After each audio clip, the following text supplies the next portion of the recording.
everybody. Welcome to 3D6 Charge, a podcast about competitive Warhammer 40k, the state of the game, and community news. We are streaming live right now at twitch.tv/3D6Charge every Wednesday at 7:30 p.m. Eastern, where you can follow and subscribe. We're also anywhere that you can find podcasts, such as Spotify or iTunes. This is episode 14, Avoiding Competitive Mindset Traps. I am your host, Chris Vo, and joining me today is Benjamin Rubenstein. Hello, everyone.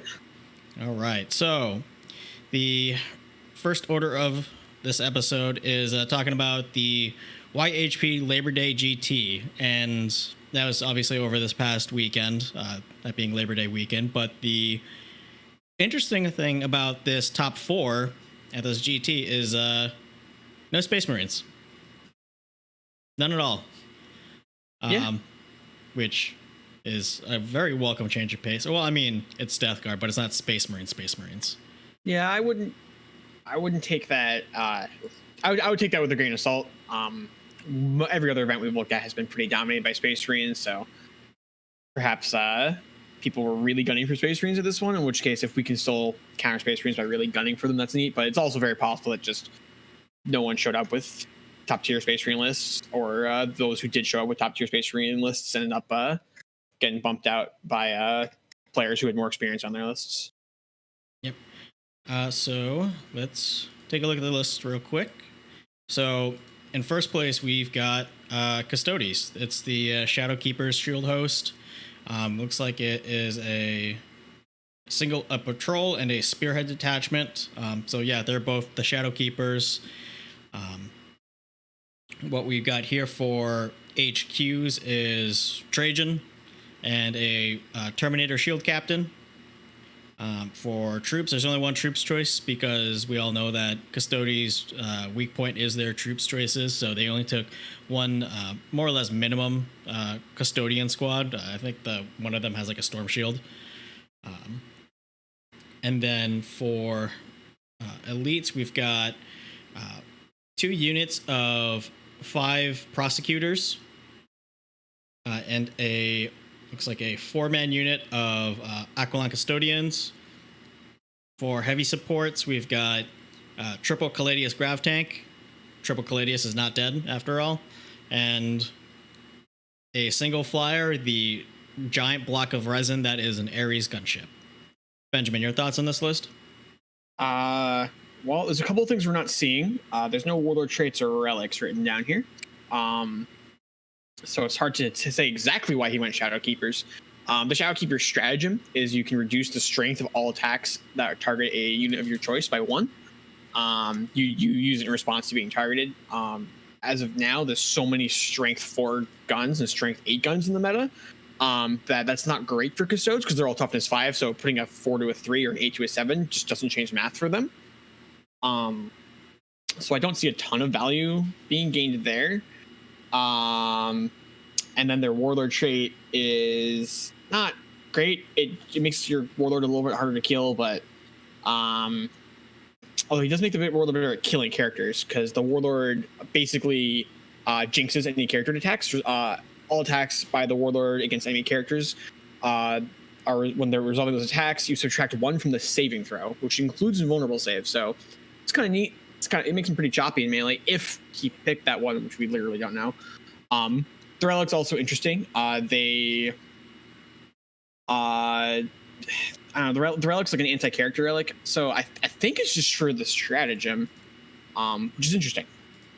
But anyways, that's jumping really far into that. Yeah, I mean, I like the inclusion of the 2 units of prosecutors. I think it's pretty interesting, and of course you can have them in your Custodes group without breaking Custodes things, right? Rules. Yeah. As of the new Psychic Awakening book, Sisters of Silence can just be put into Custodes detachments without breaking anything, which is good. I think that's a great rule. Sisters of Silence are all sort of interesting, but they just like bled command points because they didn't have anywhere to be played. Outside of like Primaris Psychers could be their HQs because they all have the same keyword for some reason. Not important. So prosecutors are just the Vulcan ones, so we're not getting anything special out of them. We're just presumably they're literally just there for the aura, which is one of psychic powers are one of Custodes' biggest weaknesses. So Yeah, so those 2 units of prosecutors really help shore up that defense. The triple Caladius, I don't think we really need to explain that. The Yeah, four-man well, unit. I do think that the Caladius is an interesting choice in this meta. So the meta is pretty like medium range, fighty, shooty, and the Caladius is just like shooting the table. And it's just like a very different sort of unit that we're not seeing. People are not taking a lot of firepower that can really reach out and hit a Caladius. But then the ability to like deep strike anything and the prevalence of eradicators would make me really cautious of like taking any sort of like big Yeah, that's true, especially without a Vexillus Praetor. Derek Moore, thank you very much for the sub. Right? Say again? Caladiuses are T7, right? They are T7. Yeah, that's just so scary. Again, like a bunch of Meltaguns showing up, putting it on 2s. Like I would be really afraid to run a bunch of Caladius tanks right now. But I mean, it worked for this guy, obviously. And then a gunship. The Ares gunship is a really fascinating model. I've only played against one twice. I've only ever seen one in real life, and given that it was probably like it was probably like a recast one from like China, so I probably still haven't seen like a real one. So but that one didn't fare so well because I was in the Iron Hands meta. In a meta now where it can survive, because I do think we're in a meta where an Ares gunship can survive. They're really tough. T8, 22 wounds, 5 up invul. Yeah, they have a really incredible amount of firepower, both anti-tank and anti-infantry, with some like really goofy numbers on like armor penetration, strength, and damage. They have some weapons on them that are like kind of reminiscent of the like volcano lances that, on the oh goodness, I'm forgetting the names of units on the Castellan Knight. The Arachnus Magna Blaze Cannon. Yeah, it's just like complete nonsense. Yeah, so if you fire it in the beam profile, it's 72 inches, heavy D3, strength 14, -4, and the damage is D3 +6. Yeah. However, this is like a supersonic flyer, so it can just like land behind something and murder it. It's screening characters is super important against that thing, because if you leave like a character in the back of your line, like you just screen a blaze cannon and die, because it'll just fly behind your army. It doesn't care. This list is really different from what we've been seeing. Just like 4 huge vehicles, a kill and Terminators. Those are the Forge World Terminators, right? That is correct. So, all right, they've got the Storm Bolters that are basically rapid fire heavy bolters. Yep.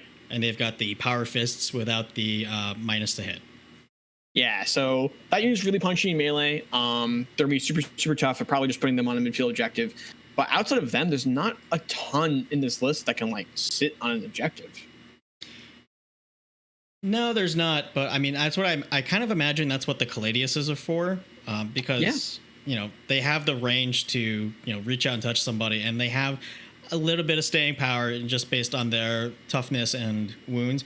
Granted, like with Eradicators being ridiculously undercosted right now, it is sort of a dicey proposition to bring T7 vehicles against Eradicators, but obviously this guy made it work. Yeah, I would also say there's also a real chance that he dodged Salamanders. We just have the results, right? We don't have the actual bracket. And against everything other than like literally Salamander Eradicators, I think a lot of armies are gonna have serious issues picking up those vehicles, because people are just not bringing the kind of firepower that you want to use to kill a Caladius or an Ares gunship, because we're all worried about killing Salamander aggressors. We're all like, strength 6, AP 3, 2 damage, 3 damage. And it's just like, it doesn't deal with T7 and T8 vehicles with piles of wounds, 2 up armor, and invulnerable saves. Yep, and since this is pure Custodes detachment, I think that 5 up invul in the Ares goes to a 4 up, right? That might be infantry only, but I need to look that up. I seem to remember it being just a 5 up. Okay. Either way, this is a neat list. Yeah. Actually, no. Everything gets that +1 to the invul. So that Ares has a 4 up invul, which is pretty nuts. Yeah, the one thing I do wish is I wish we had the Warlord traits and the relics on this list, so we knew exactly what the thinking behind Shadow Keepers was. I'd be curious to see if he brought any of those things, or if he was just using the stratagem. Okay, so one thing is that I guess I wasn't thinking about this before, right? I think the Shadowkeeper strat does work for vehicles. Let me double check that. Yes, it does. Okay, I've changed my mind about Shadowkeepers. If you're playing vehicles, it's great. Because if we're shooting at your Ares gunship with our Strength 8 Melta guns, well, it pushed me down to Strength 7. Now they're winning on 5s or 4s with the Salamanders. Same thing with Grav tanks. If you push them down to 7, they go from 2s to 3s if it's in the Assault Doctrine, or from 3s to 4s if they're in the either of the other doctrines. So yeah, Shadowkeepers is actually very interesting for all the vehicles. I like that. Yeah, I like that too. All right. Moving on. And also aggressors, if you're like shooting at if like a bunch of aggressors, like flame aggressors, pop out to kill a Caladius tank, pushing them to Strength 3 now means you're only wounding on 6s, which is a pretty big deal. So yeah, that's how those tanks are surviving, actually. Yep. All right. Moving on to second place, we've got Shane Watts here with Orcs, and this is not the that Mad Max style of Orc list that we saw previously a couple of GGs ago. This is heavy on the boys, really heavy. So we've got nothing but Goths. Derek Bohr, yes, Orcs is best. So is it just one detachment? Yes, just one big ass detachment, one battalion. One battalion. Yep. So we got the big mech and mega armor with the KFF, which it's the KFF big mech. I mean, you want that for the what is it, a 5-up invuln aura? Yep, it's a 5-up invuln aura, wholly within 9 inches. However, for 2 command points, you can make it wholly within 18 inches for 1 turn. Yep, so that's pretty powerful, and he looks like he's not spending a lot of CP pre-game. Nope. Yeah, so he's starting 7. off at 7. That's around 7. It's about average. Yeah, that's a good amount. So if he really needs to, he can expand that KFF field to 18 inches. He's got Gazgul. Not sure how I feel about that one. Just let's go through the list so we can talk about choices. Yeah. But he's got his weird boy with the requisite spells, Warpath, the jump, and then for his troops, he's got more or less 4 max squads of boys. So this is almost 160 boys. 150 boys. I can't match. They're all 29-man squads. Except for the last one, so it's like 145-ish. Yeah, it's 3 29s and then 28. Yeah, so and they're also all Scar boys. And they're all Scar boys. This is really interesting because we never saw that before. So Scar boys is a stratagem used at the beginning of the game, which now means on your army list needs to be on your army list. Scar boys lets you make a unit of boys Strength 5, which used to just not matter. But now it does. Now we're trying to kill aggressors and marines, and it matters. Yep, and each one of these knobs has the kill saw. Yeah, the other reason we never saw it is because no one ran Goths, and this is a Goth list. Yeah, so that's 145 boys, and they're all at Strength 5. They've all got choppas. The knobs have kill saws, except for one of them has a big choppa. But I think they have 2 kill saws actually, because knobs can dual wield. Oh, can they? I'm fairly sure, yeah. Oh, yep. If the bearer is equipped with 2 of that weapon, then it can make 1 additional attack with the profile. So yeah, double kill saws. Kill saw is basically like a 2 damage power fist. It's AP 4 2 damage. Oh, okay. Or AP is it AP 3 2? It might be AP 4. It's AP 4. I got it up. Yeah, AP 4 2 damage. So just before we move on from troops, I just feel like a lot of armies are just going to struggle with this part of the list by itself because it's 145 boys. So many bodies. Yeah. The elites, we've got 2 squads of commandos with tank bust. All the boys have tank buster bombs too. But these 2 units of commandos also got tank busters. Let's see.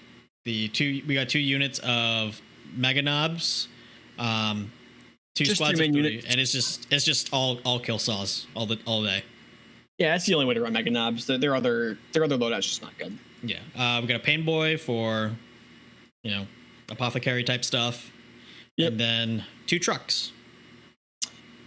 All right, so this list is really interesting. So the commandos are for all your secondaries, like deploy scramblers, engage in all fronts, things like that, because they deep strike. They're little 5-man squads. They don't cost very much. You can just kind of throw them at your opponent. You don't care if they die. I also suspect that they're extremely important, probably much like the trucks, for screening out aggressor deep strikes. So you have to make sure that aggressors are not landing within 11, like flamer aggressors are not landing within 11 inches of your boys. Yep. Because like 2 flamer aggressors will pick up actually 30 boys by themselves. And that's really devastating, which is one of the things that makes you look at this list and go like, what was happening? Because aggressors are so good against this kind of list. And I do think this list would really, really struggle against like even a single unit of flamer aggressors. Although that is probably where Gazgul comes in. Explain yourself. Okay, Gazgul will just pick up an entire unit of flamer aggressors by himself. He can only lose 4 wounds in Overwatch, so like whatever. And then they're not going to get to fight. He's just going to kill them all. He is, if I remember correctly, 6 attacks or 7 on the charge. And then in Goths, he gets the Goth clan culture. So hitting on 2s, I believe he rerolls 1s to hit. And then 6s to hit, explode, because the Goth clan culture is Daka Daka, but in melee. So he's like strength 1,000,000, AP 4, flat 4 damage. So he's just picking up every single aggressor he touches, and every single Centurion he touches too. If there's like White Scars running around, like those also don't get to survive. Yeah, that's true, because his melee weapon is like a flat 4 damage. Yeah, it's AP 4, flat 4 damage. He's also got a goofy gun. The gun doesn't really matter. Who cares about the gun? Yeah, whatever. He can go in a teleporter, so he can deep strike onto the table. Although his charges, and then because I believe he's a monster, you can charge him 3d6 instead of 2d6, so he has to use reliable deep strike charges. And oftentimes the aggressors, they end up being on the front line. So usually the aggressors are coming down at the end of your movement phase, and they're coming as close to your opponent as they can, because the ranges are so terrible, which means that when your opponent then gets to go, there's nothing screening the aggressors for deep strikes. So they're just vulnerable to deep strike charges. And Gazgul will just like go mess them up. Yeah, I mean that's a pretty solid use case for Gazgul there. And in that context, I think he is a worthy addition, especially given the prevalence of aggressors and Centurions. Yeah, the other thing with aggressors is that, yes, if aggressors like show up and shoot, they're gonna completely mess up a unit of boys. But then if like they get touched by a unit of boys, they're in so much trouble. So I could definitely see situations where like aggressors come down, wipe out a unit of boys, and then like commandos charge the aggressors, and you just like you don't want to shoot Overwatch of 5 commandos, so you just take the charge. But now the commandos are touching you, so when 30 boys charge in, you're not overwatching them either. The boss knob might kill an aggressor or 2 on his own. The rest of the boys probably aren't going to hurt too many, although they are strength 5. But like the 3 or 4 aggressors that survive are not killing 30 boys. Like they'll crunch a tank because they're strength 8, they're power fists, but they just don't have enough attacks to kill that many boys. Yeah, it's just mathematically not possible. Yeah, so it's very possible that like this list just like sacrifices a unit or even like 2 units of boys, and it uses the other 2 to just like hold the aggressors off the rest of the game while the Mega Knobs and Gazgul kind of wreak havoc in the back line. Yep. Want to move on to the next one? Sure. All right. So third place is Charles Craig, and he has, let's see, this is 3 detachments. This is a single battalion of just Heretic Astartes. I know it says like Legion, Alpha Legion, and then Poxmongers, but like looking at this list, this is just the Heretic Astartes keyword, so there's no Legion traits or anything like that. A Supreme Command detachment with Mortarion, and then a tree, a Nurgle tree. This list is wild. So our battalion detachment is a Chaos Lord and a Sorcerer. The Chaos Lord is just bolt pistol chainsword, so just bare bones. There appears to be no mark on him either. And then the Sorcerer is bolt pistol, force staff with a jump pack. He's a Nurgle Sorcerer, and he has prescience and warp time. I suspect that both of those are going on Mortarion most of the time. Then we've got a Chaos-based Green Squad, just bare bones, bolt guns, frag grenades, crack grenades, 30 Poxwalkers, 3 10-man squads of Poxwalkers, 2 15-man possessed bombs. Yeah. And then 2 Plague Burst crawlers. I suspect that the possessed are Death Guard possessed. That would be my guess as well, because with the Supreme Command detachment, you've unlocked the Death Guard stratagems. So with this Heretic Astartes battalion, you don't get any of the stratagems from Death Guard or Chaos Space Marines. I don't believe. Yeah. No, you don't. Nope, there's no Chaos Space Marine stratagems. It's just the Death Guard stratagems, and he actually has Chaos Demon stratagems unlocked as well, but he has nothing to use them on, so that doesn't matter. Yeah. So I would be I wish that they had noted like which unit belonged to which codex, but yeah, with one notable exception actually. If an enemy psyker perils, they can possess, because you don't need a Chaos Demon in your list to do that. Yeah, because that's just dependent on them. And the tree. So that tree is possessing enemy psychers, I guess. Yeah. So it's relevant. If I was guessing, I would say that the only Heretic Astartes units is probably the Sorcerer and the Chaos Marines. Yep, I suspect so as well. Yeah. So this is a classic possessed bomb list. We're using Death Guards that we can literally make it impossible to shoot at them. Possessor are really tough. 2 wounds each, 5 of vulnerable saves. How many? These ones don't have feel no pains on them, which is interesting. So you think that they'd give them the feel no pains, but maybe they're just going to be like, you literally can't shoot at them until you're in melee with them. Outflank one and put the other one just on the table. Plagueburst Crawlers, we've seen them a bunch. They're super tough, really durable. Can't kill them. Mortarion we've not seen in a while. But again, this is sort of Mortarion's game, right? He's always suffered a little bit because he's been slow, but now that the entire game is just in the middle of the table, like if your opponent pushes a Mortarion into the middle of the table, you can't like not deal with it. Right, and warp time helps too. Yeah, it's 24 inches is as far as he needs to get right now. Yep. So I've been playtesting a little bit of Mortarion, and I've had success with him. He's definitely much more playable than he was in 8th edition post Bash Bros lists. Just because, one, we're not building, nobody's building to try to one-shot, one-turn kill a knight anymore. I mean, can you? Yes, but nobody's actively preparing every list with that in mind, just because we're past that sort of meta right now. And that was I felt like that was one of the biggest things bringing Mortarion down was, everybody could one-shot a knight. That means you can one-shot Mortarion, and he's really hard to hide. He's like a 14-inch tall model. But yeah, with 9th edition, with it just being centered just in being like a fracas right in the middle of the board,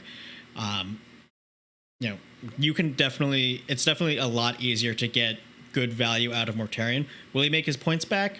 I don't know, maybe not. But, he's definitely much more playable than he was before. Yeah, also keep in mind, because of that tree, the Mortarion and all of the possessed can advance in charge and fall back in charge if they start within 7 inches of the tree. This also means the Plagueburst Crawlers are probably just hanging out near the tree. And if you charge the Plagueburst Crawlers, they can just back up and shoot you. It doesn't matter. They don't care. I don't think so, because if you were going to do that with the tree and the Plagueburst Crawlers, wouldn't you put the entropy cannons on them instead? That's fair. Maybe it could be a points thing too. Yeah. The entropy cannons are cheaper. Oh, are they really? Yeah, they're 10 points cheaper. The other big thing is that these possessed. Possessed have a base 7-inch movement speed. So they're basically going to move, and then there is a warp time sorcerer in this list. So they're going to be 14 plus 2d6 inches, and then declare a charge. So they're going. So I suspect that one squad is just flying across the table, while the other squad sort of sits mid-table, being untargetable. With 2 CP, pick an infantry unit, can't shoot it unless it's the closest. The what is that? Plague flies, host of flies. It's something like that. Plague fly swarm. Cloud of flies. Yeah, that one. Yeah, and then I imagine the Poxwalkers are just sitting on like the rare objectives, because who's going to waste firepower shooting Poxwalkers? And and in terms of that, I think the 10-point premium over Cultists is better, because they'll actually like always get a save. Yeah. So looking at these lists, I am wondering. So the Orc list does have Warlord traits and relics on the list. But does it? This one, yeah. It does. Yeah. They just weren't like super important to talk about. It's just like the Big Mech was slightly killier in combat than he otherwise would be. But I don't think they're not here, right? I'm not missing them. Yeah, Well, I mean, like in the Supreme Command Detachment, Mortarion must be your warlord. Right. So Mortarion's the warlord, but I'm not seeing a relic. I also do not see. But I would assume that Chaos Lord is a Nurgle Chaos Lord. I feel like we just don't need. That Chaos Lord is most definitely a Death Guard Chaos Lord. Otherwise, there's no point to bring him because he can babysit the Plague Burst crawlers. And I would imagine that if, assuming that this is a event where you didn't have to declare those things on your list, that he would get the thing that gives up a 4-up invul to Poxmonger Demon Engines. Because I can't see any other. Yeah, unless this is an Alpha Legion Chaos Lord. I don't understand. All right, it's gotta be a Death Guard Chaos Lord. I think we can move on from this one. Yeah, I think the Alpha Legion thing is just so that he could bring the Sorcerer with Warp Time. Gotcha. All right. So our last list is Aiden Barkley. He ran another Death Guard list. We got a Vanguard attachment from Mortarion's Anvils, Malignant Placecaster. And then we got 1, 2, 3 units of Plague Marines. 2 of them are just 5-mans with looks like a bunch of Marines with Plague Knives. Yep, these are all melee. There's no shooting in these Plague Marine units. So it's 2 Plague Knives and 2 Flails of Corruption in the first 2 squads, and the last squad is 1, 2, 3, 4, 5, 6 Plague Knives and 2 Flails of Corruption. Yep. So then we've also got the Biologist, which is the guy that buffs all the Blight Grenades, and then 3 Foul Blight Spawns, which are ridiculous units with their thermonuclear flamethrowers. Yeah, it's ridiculous. We've got a squad of, 1, 2, 3, 4, 5 Chaos Spawn with Contaminated Monstrosity. Yeah, we're starting to see this more and more in Death Guard. Yeah, especially for 1 CP and 415 points. Like, it's almost a no-brainer if you're running Death Guard. You know, it's just it's a fast-moving tool, which you don't usually get in Death Guard. They're super cheap, and they're pretty tough and relatively killy in combat. Yeah. And then, of course, 2 Plague Burst Crawlers and a Chaos. The Chaos Rhino is interesting, and then an Assault Drill. And then the Drill and the Rhino both have Contaminated Monstrosity too. The Rhino I don't get. The Drill I totally get it. Yeah, the Rhino's probably just because we wanted to put all the Plague Marines in transports, but just couldn't afford 2 drills. Because there's also a patrol attachment of demons. And this one's where the Warlord is. And there's a Lord of Change, the Baleful Sword, Bolt of Change, the Gaze of Fate, and Corporal Form, Infernal Gateway, Imposter, and he's the Warlord. He's chosen to just take Aura Mutability, which is a 6-up Feel No Pain. But at the end of every attack sequence where you've made successful Feel No Pains, you then heal a wound for every Feel No Pain you made. So the math makes that more or less a 5-up Feel No Pain. And then a 5-man squad of Nurglings and 2 3-man squads of Nurglings. And that's the entire list. Yep, that's it. So you can see that the main thing in this list is the Blight Grenade Bomb. He's putting those 10 Marines and a Putrefier and probably one of the Blight Spawns into that Assault Drill and just popping them up and throwing 10 Blight Grenades that do like 2 damage plus mortals on 5s or 6s or something ridiculous like that. I want to say it's like 3 CP, maybe 4, probably 3. I'm pretty sure it's 3, but 3 CP to just delete anything in the game, provided you can get within range. And 6 inches. Well, it's 6 inches, but you also get the plus 6 inches stratagem for plague weapons. Yep. So it's 12-inch Blight Grenades. Gotcha. Okay. Yeah. Let's see. Yeah. So, shooting against this list is going to be pretty rough too, because going first, if you're going first against this list, he's got a Drill and a Rhino full of guys, some characters hiding behind them, huge Lord of Change, and 11 Nurglings, and that's all your targets, and all of those things are not even the Drill. That Drill's underground, man. Yeah, the Drill's probably underground. I've actually seen the Drill start on the table a fair amount of the time, for not for this person, but for Death Guard lists. Yep, I gotta finish painting up my Drill. Yeah, they're really good. So this list is just super resilient. It's not a ton of things going on, but every single what units he does have to play with are really, really, really tough. These models just don't die. Yeah, and the Mortarion's Anvil pick is a pretty decent choice because one of the their specific stratagems is Relaptic Assault. So it's 1 CP. You can pick an infantry unit and you can heroically intervene. Yeah. So I also like how. Oh, sorry. Continue.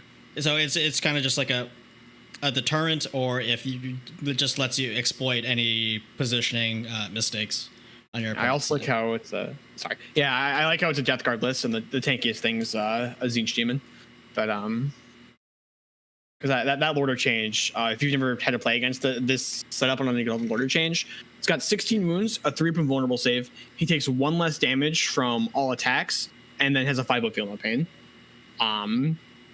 Edge, the model just doesn't die. You just can't hurt it. It's completely ridiculous. It's also got a free reroll on one of its saving throws. Yeah, I think it's a pretty solid list. Tons of mortal wounds. This list does most of its damage in the form of mortal wounds. It'll kill chaff with like a bunch of like AP0 attacks and melee and things like that. But it's cracking pretty much every hard target with mortal wounds from the Plague Marines and the Lord of Change, which is interesting. The list I'm messing around with is looking that way too. I think that's probably be very good in the current meta, because a lot of our really scary like meta units like Custodes and Salamander, anything, are just, they don't have tons of wounds. They're just very good at holding on to them. And I suspect that these like sort of mortal wound bombs type lists are going to start getting more popular. Yeah, because it's very hard to just defend against mortal wounds because they're mortal wounds. Yeah, they just happen. Yep. Yeah. So let's see. Any last thoughts on any of these lists, Ben? It's interesting to see that we had no Space Marines, although I definitely could see these lists doing pretty well against Space Marines. So it is cool to see people innovating, and the meta perhaps not being as doomed as we all thought it was. Okay. So let's move on to the topic of tonight's episode title. Avoiding competitive Warhammer pitfalls. So we were talking about this and thinking, well, if you're trying to get into competitive 40K, or not even if you're trying to get into it, if you are into it and you want to get better, what are some traps that you might fall into with your competitive mindset in your quest to get better at this game? So I would want to say like the big 3 of these, and we'll get into detail on each one of these. Is the first is meta chasing, or buying all of the armies, not sticking to one army and really building up a collection of them, or just buying whatever is meta right now and getting them commission painted or whatever and put them on the table. The second one is blaming dice or statistics / probability for the reason why you lost. This is a dice game. It's really easy to say like, I failed that 10-inch charge, and that's why I lost the game. It's very easy to do that, but a mindset like that prevents you from understanding why you got into that position where a 10-inch charge was needed in the first place. And then third is substituting theory hammer or math hammer for actual practice and experience. So a big example of this is from like mid 8th edition was the Chain Lord, where after the one of the Vigilus books came out, people theory crafted this Chaos Lord with a jump pack and 2 chain swords, and one of them was a relic chain sword, and just a relic chain sword. No, it was the teeth of Gizovorix. That's a relic. That's a relic chain sword. That's not. But yeah, people just thought that he would just shit out mortal wounds left and right, and one turn kill a knight, and that was the first and last time that we've ever heard of the Chain Lord. Yeah, you needed like 2 other characters now. You needed like 2 sorcerers casting spells on him, and it was a sorcerer, Dark Apostle, and then you also needed the silly HQ that made you reroll all your wound rolls within 6 inches of your target. Yep. And if all the stars aligned, he could do 32 mortal wounds to a knight. It was just like, okay, but like the cannon opener demon kills a knight by himself without like having to worry about without having all of those things line up perfectly, and then dropping like 4 CP on it. Yeah. Yeah. So let's circle back to the first point. Why do we want to avoid the pitfall or the trap of meta chasing? Benjamin, as somebody who has chased the meta, do you want to speak to this a little bit? No. Okay, so I'll do it for you. So Benjamin bought an Iron Hands army to meta chase and then won a GT. I know this is supposed to be a cautionary tale, but yeah, I that is a little disingenuous. I bought a Space Marine army.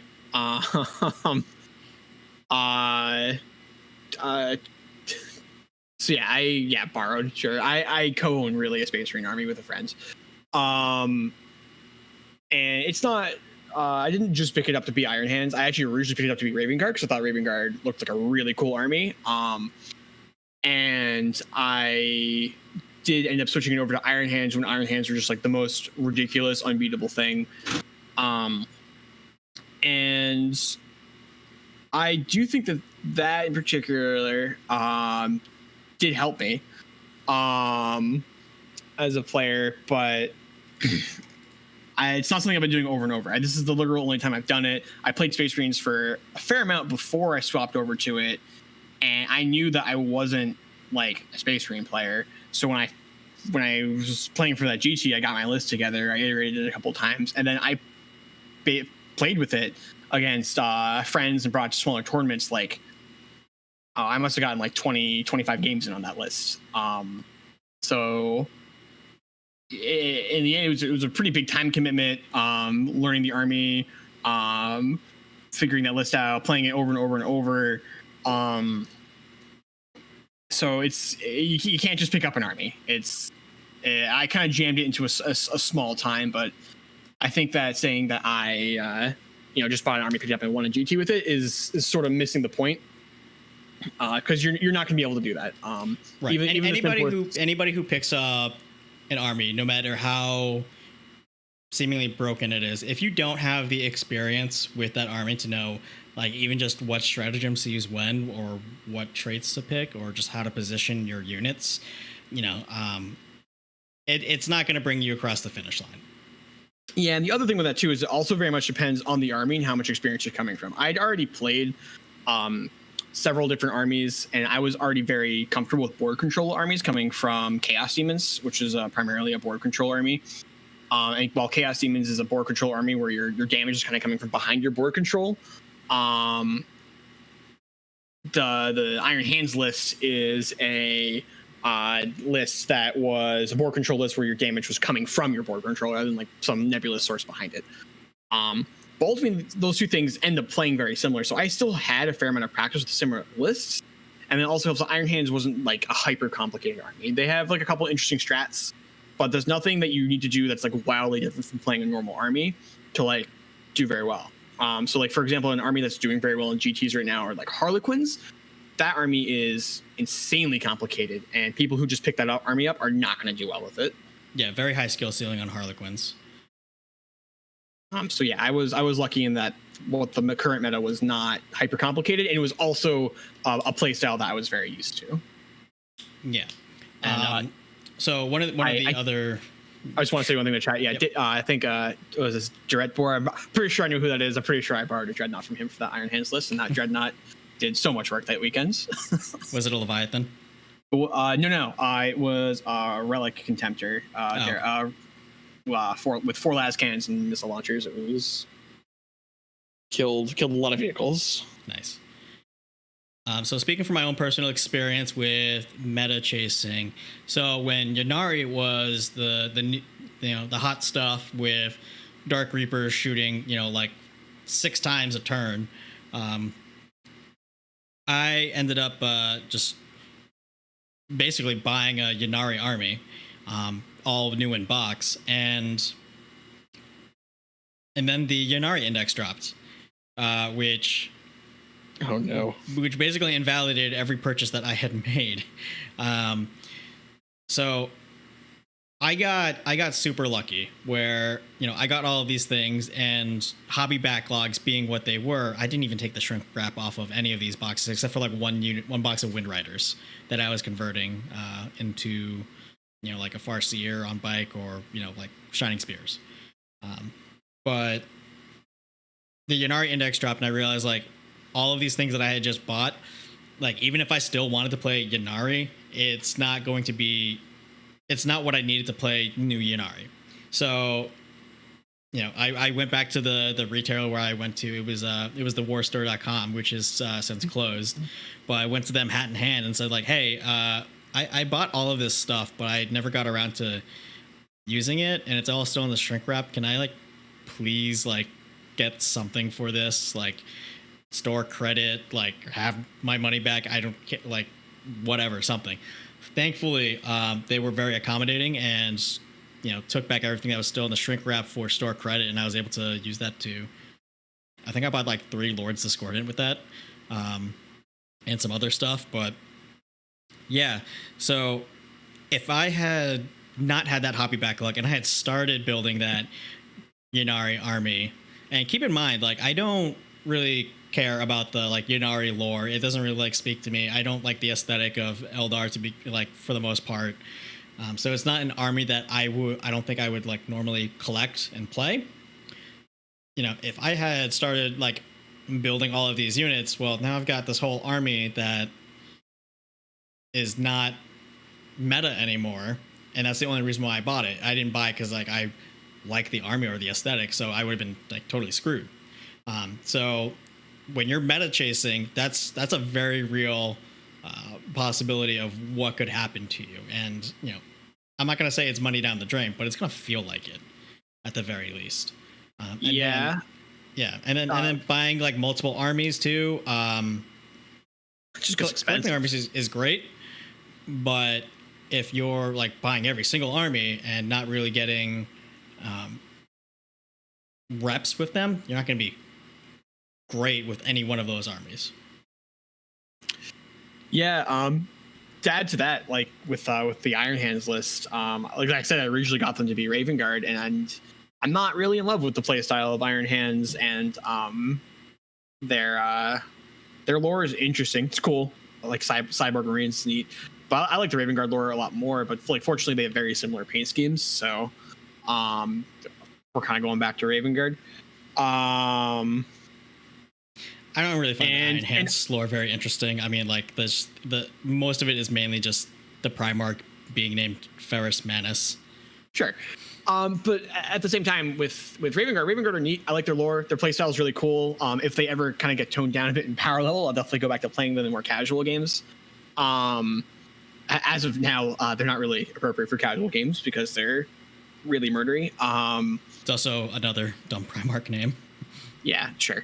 But like I don't feel bad about having most of those models. The exception is I do have a bunch of Assault Centurions that are like still unpainted because I only ever ran them at like RTT level events, and I picked them up because they were like, yeah, this is the meta thing. And now it's just like, man, like what am I doing with these things? I just don't play Space Marines right now. I'm sure I'll go back to it at some point, but I'm just a lot more interested in the other factions that I own. Yeah. And I think there should also be there's a difference between meta chasing and buying things for an army that you've already sort of mastered.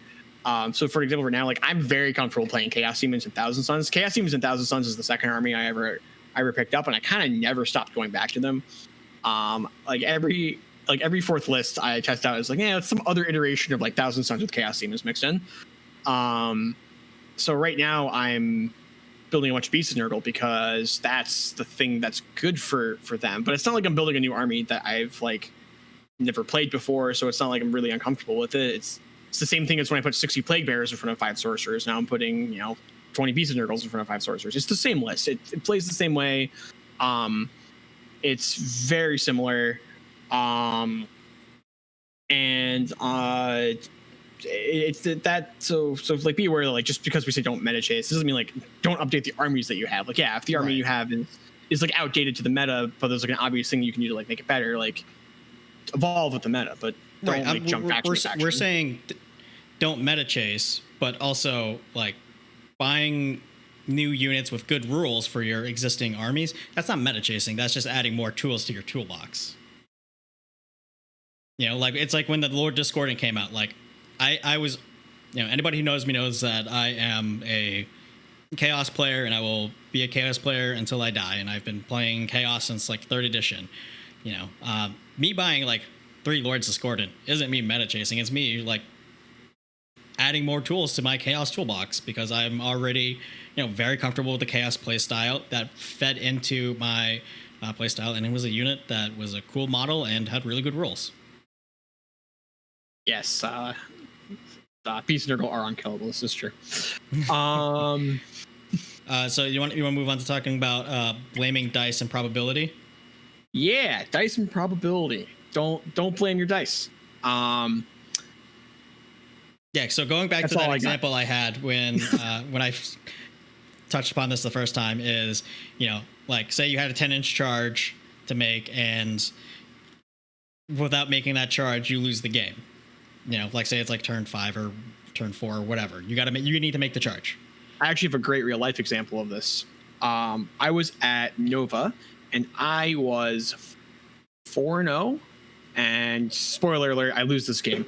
But I was in a movement phase, and there's a unit of witches, and I was going to murder that unit with a unit of bloodletters coming out of Deep Strike, and they're, you know, they got a 9-inch charge to them. They roll 3d6 plus 1. They can reroll any or all of the dice between stratagems and a couple different stratagems and psychic parasite casts, and that unit was just dead. I'm like 90% to make that charge, 95%. So I didn't really think about where I was putting my plague bearers that were around all my characters, because everything in charge range of them was just going to be dead.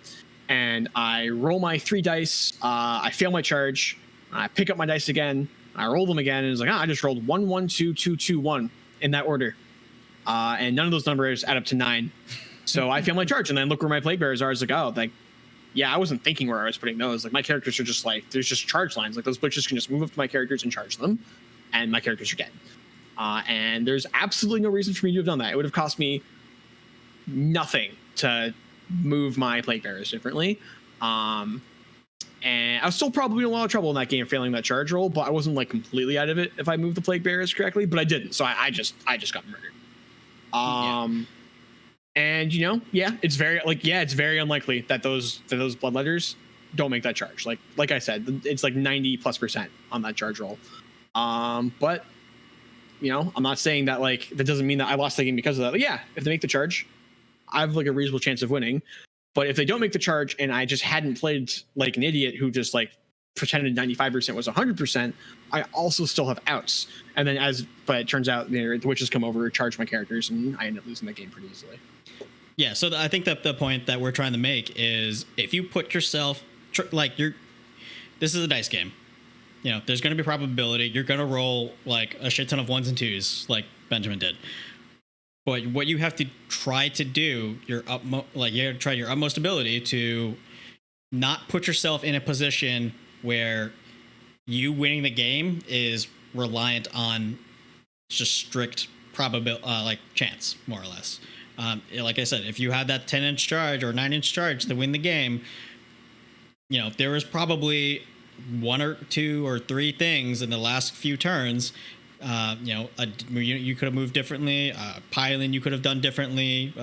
You know, target priority you could have done differently to not put yourself in that position where you're relying on that 9-inch charge to secure the game for you. For sure. Yeah. And then, you got anything else on this one? No, I think that's the big one. And I'm also not saying that there will not be games where you don't, where you lose and it's like not the dice's fault. Like there will be games where you lose because the dice were just absolutely awful. However, those games are very few and far between. In a game of Warhammer, we roll like literally thousands of dice between the 2 players. The law of averages really comes into play there. It's very, very unlikely that your dice were like significantly better or worse than your opponent's dice.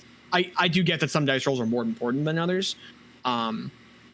So generally, and even games where you win, think about things that you could have done better. Like a place where you got lucky. It's like, man, if I hadn't gotten lucky there, was my strategy good enough? Right. So beyond just like not blaming dice, like don't just look for mistakes in games you lose. Like I promise you, in games that you've won, you've made mistakes as well. Yeah, so like the random chance part of this game, like it's such an easy scapegoat for people to blame instead of looking inward and being introspective about it and thinking, what could I have done better in that game? Even like you said, even when you win, yeah, you can give praise to the dice gods, that you rolled a bunch of sixes, and yeah, that helps you win the game. It really does. But what if you didn't roll all of the sixes? Right. Think about that. Yep. There's actually another thing I kind of want to add to this sort of section too, which is sort of like losing at list building. Where sometimes you look at someone's army, and you go, oh, I can't beat that. That's not fair. Or, grumble, he brought this thing, I can never beat it. Okay, well, whose fault is that? If your list isn't prepared to take on something, think about what you can change in it. Like why is it you can't beat that thing? What is it like? Is it like you don't have enough anti-tank? Are you not able to deal with unreachable characters? Like what is are you just full to mortal wounds? Like what is the thing that you can change in your list to be able to beat that later without taking away a strength against a different sort of list? Yeah. So don't just be like, oh, that list is busted. If anybody listening is familiar with StarCraft 2 or StarCraft in general, like what Benjamin's talking about is kind of like what we would call a build order loss. So, for example, if you play StarCraft, you know what Dark Templar are, DTs. The invisible dudes that like one shot your workers and are, kind of a pain in the ass. Well, what happens if you don't have any things that can reveal invisible units? You basically just lost the game, and it's because you didn't do enough scouting to recognize that he was going for DTs, and you didn't adjust your build order to get something out that would detect them. This is kind of along the same lines. Like back when the Castellan was in the meta, you needed to have a plan in your list to deal with a Knight Castellan. And if you didn't, you'd probably do okay against most armies. Second you went up against Castellan or like even like a small knight, you're in for a bad time. And I see this a lot with newer players who blame like knights for being OP or overpowered because they're T8 and 24 wounds and they've got the 4 binvol and they're shooty and stompy all at the same time. But you look at their list and there isn't anything above strength 5 in it. Realistically, that list would have struggled against like triple predators too. Yep. It's also very possible you're just playing the wrong game. Like maybe you look at those knights, you're like, I need to kill them, and perhaps you're always supposed to just try to outscore them. Yeah, because that's one of the weak points of knights is that they struggle with scoring victory points. Well, like if you don't have the firepower to kill the knight, don't kill the knight. Kill everything else. Yeah, if you play the killing game against a knight, then you don't have las cannons. You're in a lot of trouble. We all as experienced players sort of know that. But there's higher levels to that where sometimes you lost a game not because of your list, not because of like luck. It's just like you were trying to do something that you weren't supposed to be doing. You took the wrong secondaries. You were trying to grab a flank that you were supposed to abandon. You abandoned something that you were supposed to try to hold. There's so many iterations to the way you can play a Warhammer game that it's beyond just like statistics that you win or lose on. There's so many different decisions that you could make that it's not always easy to figure out where it went wrong. Yeah. So other way to put that is figuring out a way to defend your strengths and attacking your opponent's weaknesses. I think this is probably a good transition to our last point. In defending your own strengths and attacking the opponent's weaknesses. Let's go back to that knight example. The knights are weak at scoring. Well, you want to exploit that. You want to attack that. You want to try to outscore the points. Their strength is killing you. And what is your strength if it's not killing the knight? Well, it's probably killing everything else in that army. So do that. Don't try to overreach and kill the knight. So moving on to our last point. Our last point is, oh shit, what was our last point? Oh dear. Our last point is don't substitute math hammer and statistics for actual gameplay experience. Yes. And this actually kind of goes back to what I was saying about the Iron Hands list, where yeah, I picked up the Iron Hands list, but I was already pretty comfortable with board control style lists, and then I got a ton of iterations in on it. A perfect example of this is that Salamanders right now, crazy good. Their rules haven't significantly changed. So the players who were already playing Salamanders, of which I think we have one in our chat right now, are at a pretty big advantage to everyone who's jumping onto Salamanders from like various other types of Space Marines that the Marines used to be painted as. And because they might not have be used to like the outflank maneuvers, mechanics, and those sorts of things, but they've been playing with Salamanders. They know what their guys can kill, what their guys can't kill. They're very used to all of their like weird stratagems, and all their little rules and exactly how their characters work. And even when they go into list building, they just have so much more experience with like all the little weird things that you can tweak around Salamanders. And this just gives players who've done Salamanders or played Salamanders a bunch a huge advantage. Whereas a lot of players who are just picking up Salamanders, if you might not have a ton of chances to get reps in with them before you go to a tournament, like you might literally have never played against like a Dark Eldar player before, and you might literally just be like, I know how many Venoms I can kill with a round of shooting. And that's useful to a point, but like until you actually do it, and then like the guys jump out and then they're on objectives, but you only had one unit to shoot with, so you can't shoot the guys after the guys got out. Now they're holding objectives and you're not. And it's just like a lot of things that are just like happening that you might not be accounting for or really ready for in the actual gameplay. Yep. So one of the things that I touched on when we went over the first three things is the Chain Lord. So like I said, the Chain Lord does like 34 mortal wounds to a knight, if all the stars align, and you drop like the 3 CP, and also you have to be like Black Legion, which in some respects is handicap in itself.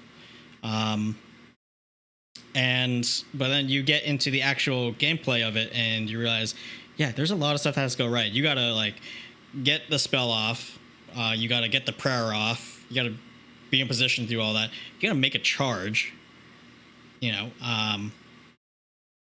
and you gotta assume that you're actually rolling those 4 or 5 6s to do those mortal wounds, and you're not just gonna be rolling like a bunch of like 3s.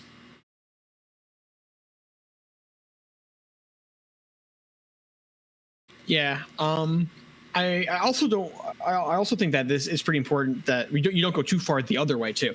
You want to be very aware of what your units can kill on average. Not just like meta units, but like the things in your army, you should be very comfortable. Like, how many wounds do I take off a knight? How many wounds do I take off an aggressor? How many intercessors do I kill? How many things with invulnerable saves do I kill? And you should be very comfortable with like what like your hammer units in your army are good at killing, and also how your anvil units, right? Your units that are supposed to be taking hits.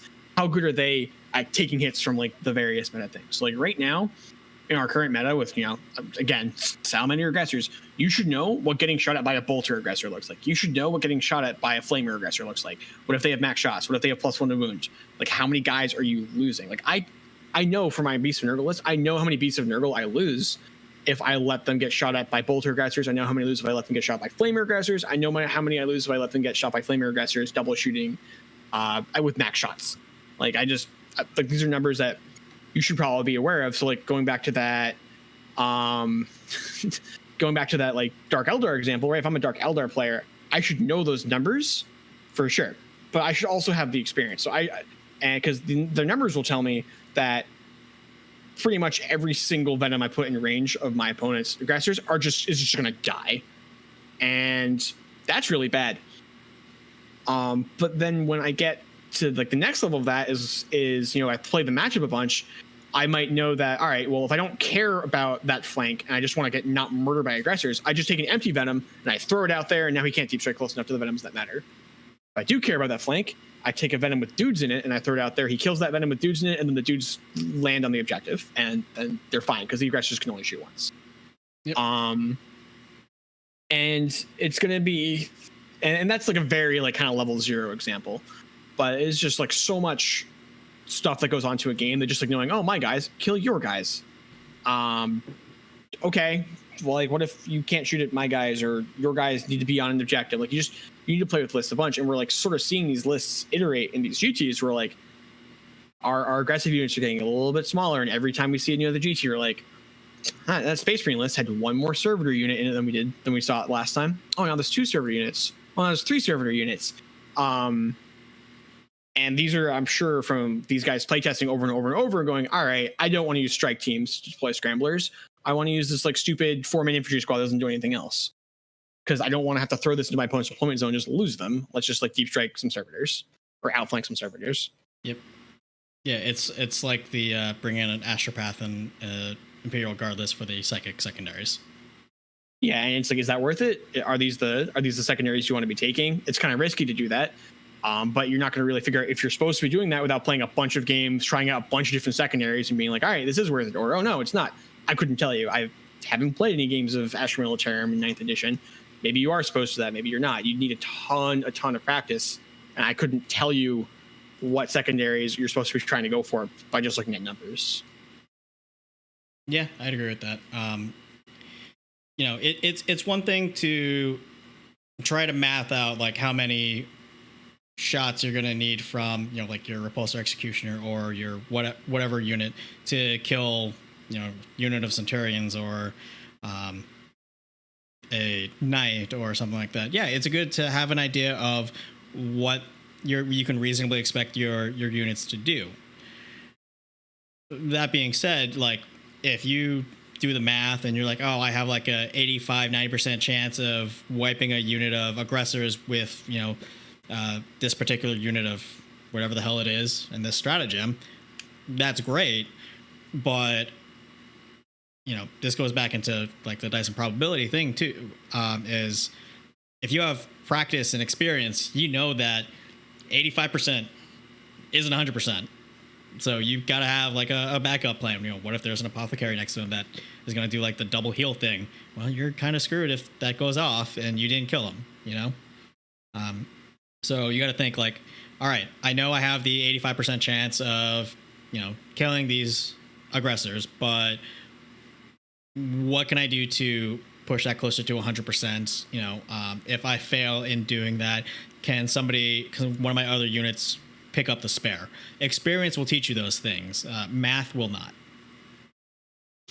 Yeah, even beyond that, like our last episode, we were talking about command point management. Experience is going to teach you, oh man, I use that stratagem like every game at like the last 2 battle rounds. And honestly, the games where I don't have it, I kind of lose. Well, you should probably be putting those command points aside. And math isn't going to tell you to do that. You just need representations on the list, which is why, meta chasing is not going to help you as a competitive player.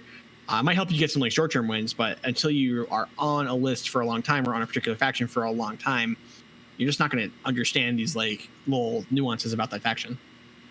Yeah, definitely. So I think that I've gotten out everything I wanted to say about those three points of, don't meta chase / buy up all the armies, don't scapegoat the dice for the outcomes of your decision making that led up to that point, and don't think that you can theory hammer or math hammer your way to GT wins. Yeah, I agree. All right, so if you've got nothing else, then I think we can wrap up this episode. All right, then. All right. So, everybody, thank you very much for listening to this week's show. I hope you enjoyed it. I'd like to thank our contributor for this episode, Benjamin Rubenstein. This has been the 3D6 Charge podcast. Again, we're live on Twitch every Wednesday, 7:30 p.m. Bye for now, and don't roll any ones.